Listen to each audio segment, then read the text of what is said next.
I'd like to talk to you today about the Pinot Noir grape. We've got about 5 different bottles here that we'll be going over and discussing, and I think I'd like to start off with talking about the Pinot Noir.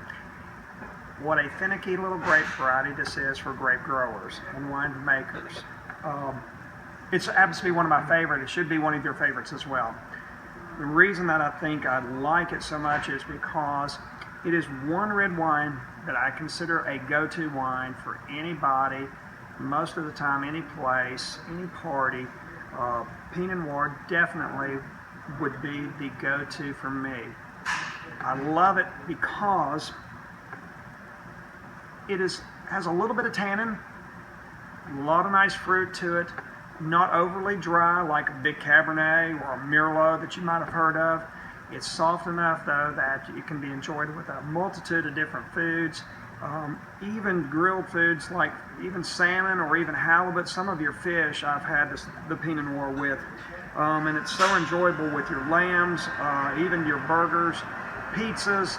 It's just an easy going for the consumer, an easy wine to drink. Now for the grape grower on the other hand, or for the wine producer, really tough little grape. That's what makes the pricing, unfortunately for the consumer, a little tough. Grape variety is known very exclusively for over in France. They dominate with the Pinot Noir variety, but I must tell you that we do a great job in California, up the West Coast into Oregon, and I'd like to go over the difference in the California and the Oregon Pinot Noirs. We'll talk about the French at a later date. But for those two, it tends to be that I've got a couple of Californians, the Mark West and the Miami. Those are two very popular Pinot Noirs coming out of California. California being a little warmer, a little drier in nature, the grape varieties tend to ripen a little bit, giving a little bit more fruit forward. They are able in California to do a little blending as well with that Pinot Noir. So they'll throw a little bit of Shiraz or another grape variety the winemaker can use to kind of beef it up, to give it a little shoulder, a little broader shoulder than they do in Oregon. Oregon wines are 100% Pinot Noir. So it is true to the variety that you're getting in Oregon versus in California. Nothing wrong with a little bit of blend in California.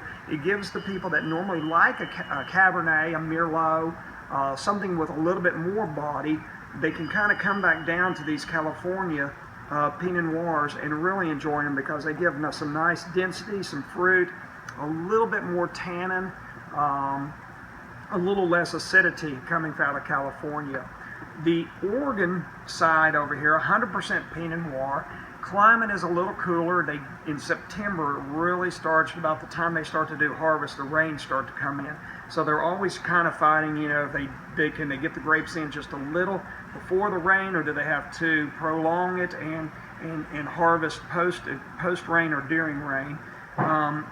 So the ones coming out of Oregon tend to have a little bit more acidity, a lot more like I think a true French Burgundian or a Pinot coming out of Burgundy will taste like.